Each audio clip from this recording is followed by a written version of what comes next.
कहानी की शुरुआत में हमें एक मैक नाम के आदमी को दिखाया जाता है जो पुलिस से बचकर तेजी से भाग रहा था। थोड़ा आगे जाते ही वह एक गली में जाकर गिर जाता है जहां वह जोर जोर से हंसना शुरू कर देता है। उसने सोचा कि अब तो नहीं बच पाऊंगा, पर तभी अचानक से उसका गिरा हुआ खून हवा में उड़ने लगता है और एक रहस्यमयी आदमी एक हुडी पहने हुए उसके सामने आता है। उसने कहा, मैं तुझे जिंदा रखूंगा अगर तू मुझे अपनी वफादारी दे। अब मैक के पास कोई दूसरा रास्ता तो था नहीं, तो उसने हाँ कह दिया। तभी उस अनजान शख्स ने अपनी ताकत से उसे उठाया और अचानक से ना जाने क्या हुआ कि मैक का शरीर चमकने लगा। वह दर्द से चीख रहा था। जब पुलिस उस गली तक पहुंची तो उन्हें सिर्फ दीवार पर बहता हुआ खून मिला। इसी दौरान सड़कों पर हफरा तफरी मच गई। हर तरफ लोग मरने लगे, दरिंदे जैसे मॉन्स्टर के हाथों। वह हुडी पहना हुआ आदमी ये सब कुछ अपनी आंखों के सामने होते हुए देख रहा था। आग के बड़े बड़े गोले सबको जलाकर राख कर रहे थे। इसके बाद ये खुलासा हुआ कि ये सब कुछ एक विजन था जो कि चेन नाम के एक मोंक ने देखा था। उसने तुरंत अपना सामान समेटा और सीधा अपने गुरुजी के पास गया। वहां जाकर उसने कहा,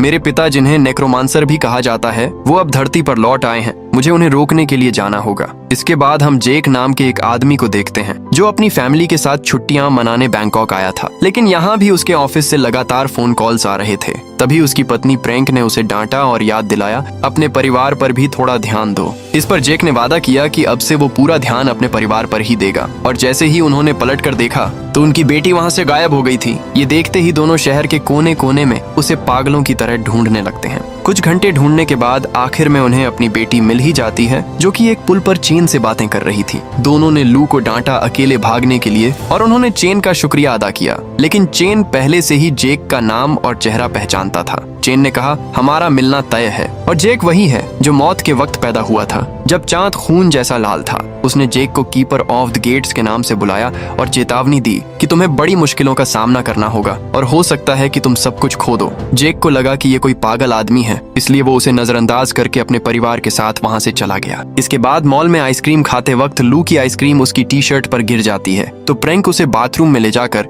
उसकी टी शर्ट साफ करने लगती है। उसी वक्त मैक हड़बड़ाते हुए मॉल में आता है और एक आदमी से टकरा जाता है। वह अपनी लॉलीपॉप उसे पकड़ाता है और जाते जाते अपनी बंदूक निकालकर उसे गोली मार देता है। ये देखकर मॉल में मौजूद सभी लोग डरकर भागना शुरू कर देते हैं। इधर मैक अंधाधुंध गोलियां चला रहा था। शॉपिंग करने आए लोग और एम्प्लॉयज दोनों इस गोलीबारी में मारे गए। सभी लोग अपनी जान बचाकर एग्जिट की तरफ भागने लगे, लेकिन जेक लोगों को धक्का मारते हुए जैसे तैसे अपने परिवार तक पहुंचता है। उसने कहा, तुम लोग बाथरूम में ही छुपे रहो, मैं लोगों की मदद करने जा रहा हूँ। उसी वक्त ऑफिसर एरिड भी मॉल के अंदर घुस जाता है। जेक खुद को बचाते हुए एक ऑफिस में पहुंचता है जहां वह लोगों को छुपकर रहने की चेतावनी देता है। इधर जब मैक एक खून लगी डॉल में उलझा हुआ था तभी जेक सामने आता है। वह अपनी बंदूक निकालता है और कहता है, अपना हथियार नीचे फेंको। मैक बिल्कुल बेपरवाह लग रहा था, मानो उसे लगता हो कि वो मर ही नहीं सकता। वह उस डॉल का इस्तेमाल करके बच्चे जैसी आवाज में जेक से बात कर रहा था। तभी जेक ने धमकी दी, अगर तुमने सरेंडर नहीं किया तो मैं तुम्हें मार डालूंगा। इसी बीच मैक अचानक से फायरिंग करने लगता है जिससे जेक को फिर से छुपना पड़ता है। वहीं पास में मौजूद एक रोती हुई लड़की अपना फोन चलाने की कोशिश कर रही थी ताकि वह मदद बुला सके, लेकिन देखते ही देखते मैक ने उसे भी मार डाला। बाहर पुलिस और फायर ब्रिगेड की पूरी टीम ने मॉल को चारों तरफ से घेर रखा था। जैक अब मैक को पागल कहकर उकसाने लगता है जिससे उसका ध्यान भटक जाता है और इसी मौके का फायदा उठाकर जेक ने फटाक से ऊपर गोली चला दी, जिसके बाद मैक घुटनों पर गिर गया। इसी बीच पीछे से एरिड भी आ जाता है, लेकिन फिर भी मैक बेपरवाह लग रहा था, मानो उस पर गोली का कोई असर ही ना हुआ हो। उसने जेक का शुक्रिया किया मुझे मारने के लिए, अब मेरा काम पूरा हुआ क्योंकि कीपर वापस आ चुका है। अचानक मैक का शरीर जलने लगता है और देखते ही देखते वो ब्लास्ट हो जाता है। वहाँ का पूरा इलाका तेजी से हिलने लगता है। मॉल के ऊपर का धुआं एक खतरनाक दहाड़ती हुई खोपड़ी का रूप ले लेता है और आग शहर के हर कोने में फैलने लगती है। इधर प्रैंक लू को बाथरूम से खींचकर तेजी से बाहर भागती है। बाहर आते ही वे देखते हैं कि लोग एक दूसरे पर हमला कर रहे हैं। वहीं मौजूद एक फायरमैन भी एक आदमी को चाकू से मार रहा था। प्रैंक और लू के पास कोई दूसरा रास्ता नहीं था, तो वे डर कर वापस मॉल में घुस आते हैं। अंदर मॉल में दोनों बड़े ध्यान से छुप छुप कर घूम रहे थे। तभी प्रैंक देखती है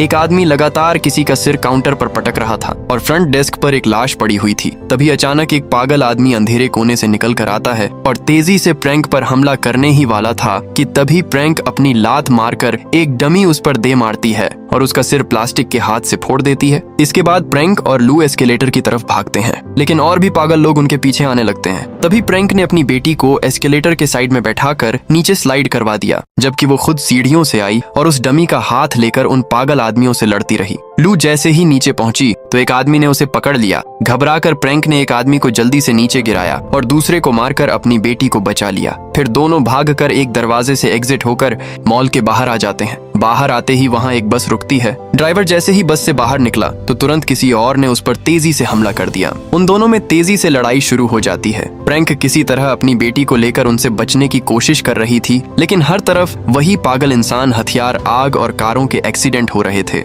फिर वो बहुत भागने के बाद एक ग्रोसरी स्टोर में जाकर छुप गए। प्रैंक का मोबाइल काम नहीं कर रहा था, इसलिए वो ध्यान से छुपते हुए स्टोर के फोन तक गई। उसने वहीं काउंटर पर पड़ी लाश पर जरा सा भी ध्यान नहीं दिया। स्टोर का फोन चेक करने पर उसे पता चला कि ये फोन भी काम नहीं कर रहा है। इसी बीच एक डरावना आदमी सीधा स्टोर में घुस आया। उसने स्टोर का कुछ सामान नीचे फेंका और फिर लाश के पास जाकर उसकी जांच करने लगा। फिर वो स्टोर में इधर उधर देखने लगा कि यहाँ कोई है तो नहीं। वो छोटी बच्ची यानी लू उससे बचने के लिए लगातार छुपती हुई फिर रही थी, लेकिन तभी एक लाश स्टोर के कांच से टकराई तो डर के मारे लू के मुंह से आवाज निकल गई। आवाज सुनकर उस अजनबी आदमी ने लू को देख लिया। वो उस पर हमला करने ही वाला था कि तभी प्रैंक पीछे से आकर एक डंडे से उसे वहीं मार गिराती है। उधर जेक और एरिड होश में आते हैं और वे समझ नहीं पा रहे थे कि ब्लास्ट के इतने नजदीक होने के बाद भी वे बच कैसे गए। फिर जेक और एरिड ने देखा कि आसपास कोई लाश नहीं है। तभी जेक ने एक आदमी को अपने नजदीक ही खड़ा देखा, लेकिन जैसे ही पलक झपकी वो वहाँ से गायब हो गया। एरिड को जमीन पर कुछ बड़े खून के दाग मिले और उसे महसूस हुआ कि ये दाग बहुत पुराने हैं। तभी उन्हें कुछ आवाजें सुनाई देती हैं। आवाज सुनकर वे वहाँ देखने चले जाते हैं। वहाँ जाकर उन्हें एक औरत दिखती है जिसके हाथ में एक चाकू है।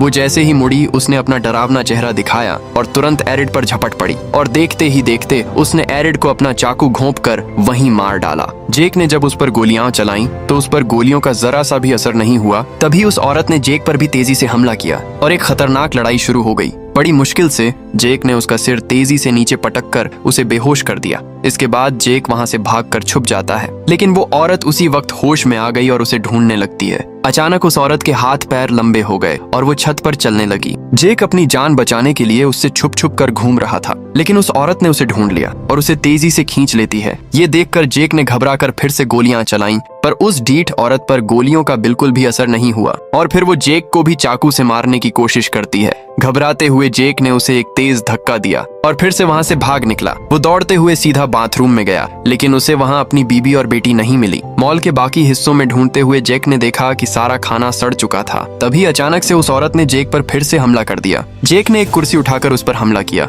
और वहां से भागने की कोशिश की, लेकिन वो औरत न जाने कैसे उसके सामने आकर उसका रास्ता रोक लेती है। ये देखकर जेक ने आसपास के तार पकड़कर उसे मजबूती से बांध दिया। उसने उस औरत के ऊपर कई बार वार किए, पर उस पर बिल्कुल भी असर नहीं हुआ, तो वो उसे वहीं बंधी हुई छोड़कर वहां से भाग गया। दूसरी तरफ प्रैंक और लू स्टोर से निकलकर बस स्टेशन तक पहुंची, जहां लोग अभी भी एक दूसरे पर हमला कर रहे थे। वे दोनों चुपचाप वहां से निकलने की कोशिश करते हैं, पर सामने से एक आदमी उनका रास्ता रोक लेता है, जिससे प्रैंक लू को लेकर एक बस के नीचे से रेंगकर निकल जाती है। तभी लू ने एक बस देखी जिसमें कुछ नॉर्मल लोग उन्हें बुला रहे थे। ये देखकर उसने सही समय का इंतजार किया और फिर वो दौड़कर उस बस के अंदर चली गई। वहीं ड्राइवर ने कहा बस चल सकती है, लेकिन उसकी चाबी बाहर गिर गई है और कोई उस चाबी को लाने की हिम्मत नहीं कर पा रहा है। प्रैंक तुरंत भागकर उस चाबी को उठा लाती है, पर जैसे ही वो लौट कर आती है, बीच में ही वो पागल आदमी उसे खींचकर पीछे ले जाते हैं। लू ने रोते हुए अपनी माँ का हाथ पकड़ने की कोशिश की, लेकिन फिर भी हाथ छूट गया। उसी वक्त एक पैसेंजर हिम्मत करके बाहर आया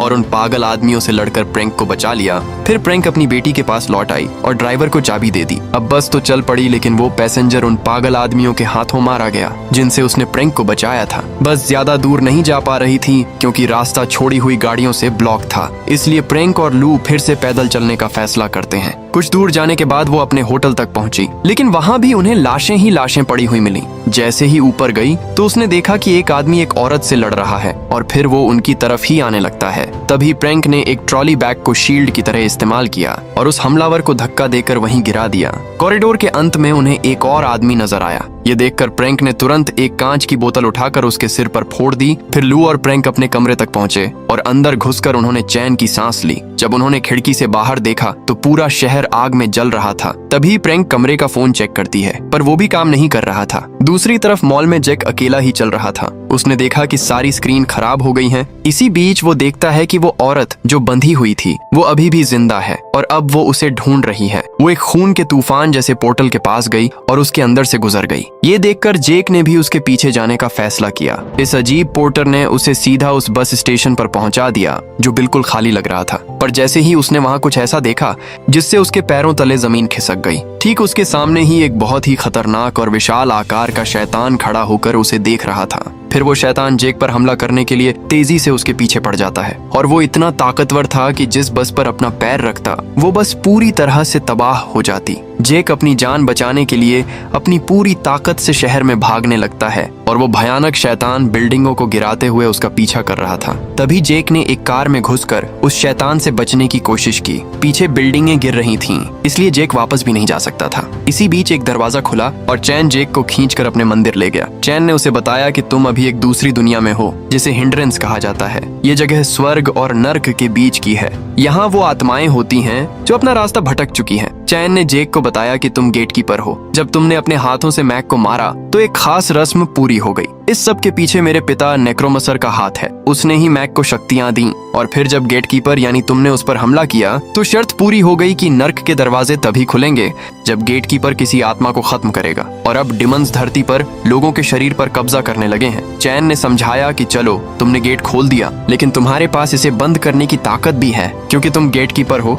जेक को अभी भी उसकी बातों पर यकीन नहीं हो रहा था। इस पर चैन कहता है कि तुम खूनी चांद के नीचे पैदा हुए थे। तुम्हारी माँ तुम्हें जन्म देते ही मर गई थी। जेक ये सब समझ नहीं पा रहा था। उसे सिर्फ अपने परिवार की फिक्र हो रही थी। चैन ने उसे समझाया कि देखो गेट बंद करना पड़ेगा सबसे पहले। अभी तुम अपने परिवार और पूरी दुनिया के लोगों को बचा सकते हो लेकिन उनके पास ज्यादा वक्त नहीं है क्योंकि वो खतरनाक शैतान हर वक्त आत्मा को खाकर और भी शक्तिशाली हो रहा है। सबसे पहला काम है मैक को ढूंढना। इसके बाद जब दोनों ने खोज शुरू की तो चैन ने अपनी कहानी बताई। उसका बाप नेक्रोमसर एक लालची मोंक था जिसने अपने गुरु के कुछ खुफिया स्क्रोल चुरा लिए। उसने एक ऐसा काला जादू किया कि वो अपने ही शरीर को खो बैठा, जिसके बाद बेचैन होकर नेक्रोमसर ने अपने ही बेटे के शरीर को पाने की कोशिश की। चैन को अपने बस में करने के लिए जादू किया लेकिन मेरी माँ ने ऐसा होने नहीं दिया। इसके बाद मेरे पिता की आत्मा को इस दुनिया से निकाल दिया गया लेकिन इस नाकाम कोशिश से मेरे दिमाग में उनका बहुत सारा ज्ञान आ गया। अब मैं आत्माओं की शक्ति पाकर अलग अलग दुनियाओं के बीच में सफर कर सकता हूँ। ये सुनकर जेक ने उसकी बात को बीच में ही रोक दिया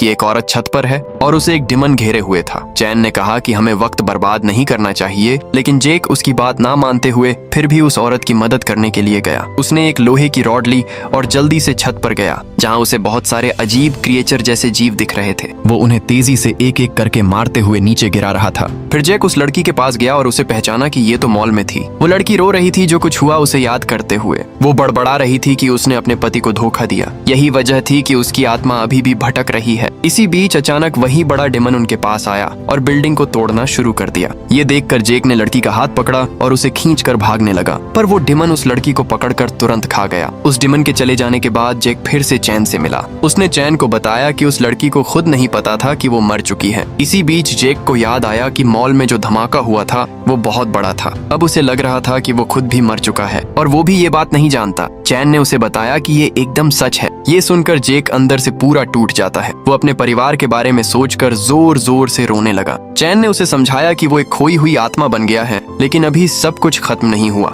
तुम खास हो, अभी भी धरती पर जा सकते हो एक कवच का इस्तेमाल करके। जेक और चैन जब शहर पार कर रहे थे तब उन्हें एक उड़ता हुआ क्रिएचर उनका पीछा करते हुए दिखाई दिया। वो दोनों तुरंत एक बिल्डिंग के अंदर दौड़े लेकिन वहाँ और भी ज्यादा क्रिएचर मौजूद थे। उनका पीछा कर रहा वो क्रिएचर भी उन्हीं के पास लैंड हुआ। जब उस क्रिएचर ने हमला किया तो चैन ने अपनी मार्शल आर्ट्स कला का इस्तेमाल करके उसका सामना किया। उसे लड़ता देख दानव इतने डर गए कि उनका पीछा करना छोड़ दिया। फिर जेक और चैन सीढ़ियां चढ़कर एक थिएटर में पहुंचे जो क्रिएचरों से भरा पड़ा था। वो दोनों जितना तेज भाग सकते थे उतना तेज भागे ताकि स्क्रीन के सामने एक जगह तक पहुंच सकें। मौका मिलते ही चैन ने एक पोर्टल खोला और वो दोनों एक सेकंड में असली दुनिया में आ गए जहां वो डिमंस बिना किसी का शरीर काबू किए उनका पीछा नहीं कर सकते थे। तभी जेक ने एक शीशे में देखा तो उसे पता चला कि वो एरिक के शरीर में घुसा हुआ है। खुद को किसी और के शरीर में देखना उसके लिए बहुत दर्दनाक था। चैन ने उसे अपनी एक पुरानी बंदूक दी जो खास तरह की गोलियों का इस्तेमाल करती है। साथ ही एक खास तरह का चाकू भी दिया। ये दोनों ही हथियार मैक को मार सकते हैं। इसी दौरान मैक ने जेक के शरीर को अपने वश में कर लिया था।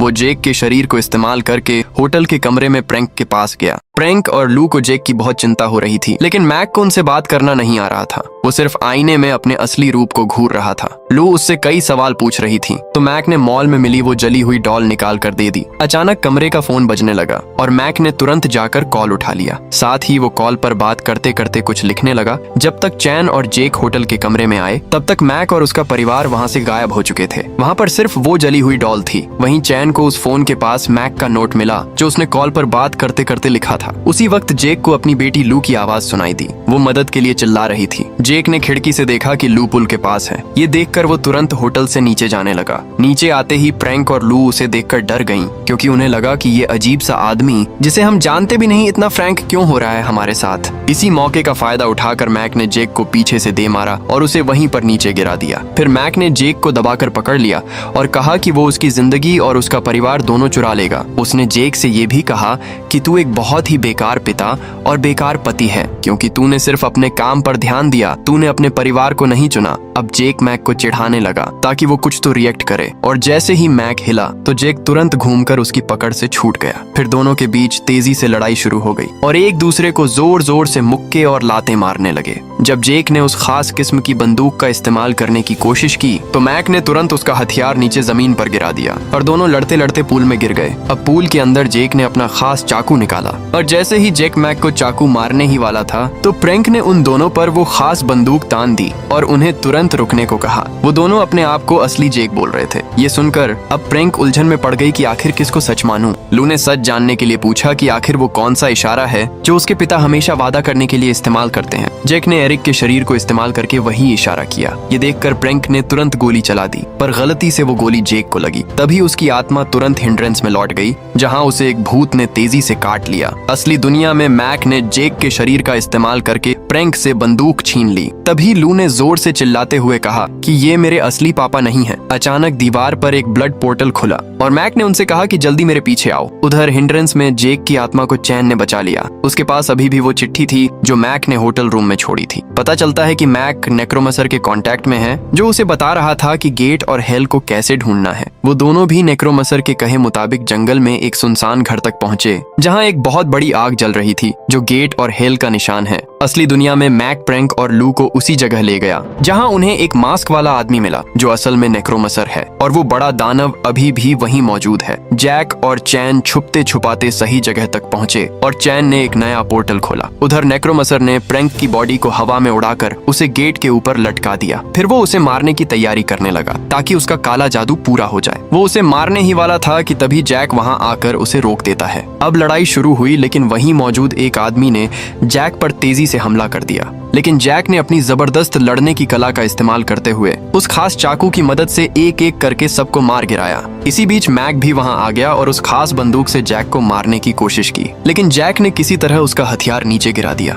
जब वे दोनों लड़ रहे थे तो प्रैंक उस गेट से छूट गई और तुरंत वहां आकर उसे गिराकर बंदूक छीन ली। उसी वक्त उसने नेक्रोमसर के हाथ पर गोली चला दी ताकि वो लू को उससे बचा सके, लेकिन वहीं मौजूद एक दूसरा आदमी बाजू से आकर प्रैंक को गिरा देता है। तभी प्रैंक ने जमीन पर पड़ा एक छुरा उठाकर उस आदमी में घुसा दिया। इधर जैक ने अपना चाकू एक दूसरे आदमी पर फेंका जो प्रैंक को पकड़ने आ रहा था। मैक भी एक बड़ा सा छुरा लेकर जैक पर तेजी से वार करने लगा। इसी बीच प्रैंक ने बंदूक जैक की तरफ फेंकी और जैक ने उसे पकड़कर तुरंत मैक पर चला दी, जिसके बाद मैक की आत्मा तुरंत हिंड्रेंस में चली गई, जहां वो खतरनाक दानव उसे पल भर में निगल गया। इसके बाद चैन नेक्रोमसर के सामने आकर उसका ध्यान भटकाने लगा ताकि जैक पीछे से आकर उस पर खास खंजर से वार कर सके। मरने से पहले नेक्रोमसर ने बताया कि गेट को बंद करने का सिर्फ एक ही तरीका है, और वो तरीका है जैक को उस पार जाना होगा। चैन ने उसे समझाया कि मैंने दूसरा तरीका ढूंढने की कोशिश की थी, लेकिन कोई रास्ता नहीं मिला। जैक ने मान लिया कि अब यही मेरी किस्मत है। जाते जाते जैक ने अपने परिवार से अलविदा कहा।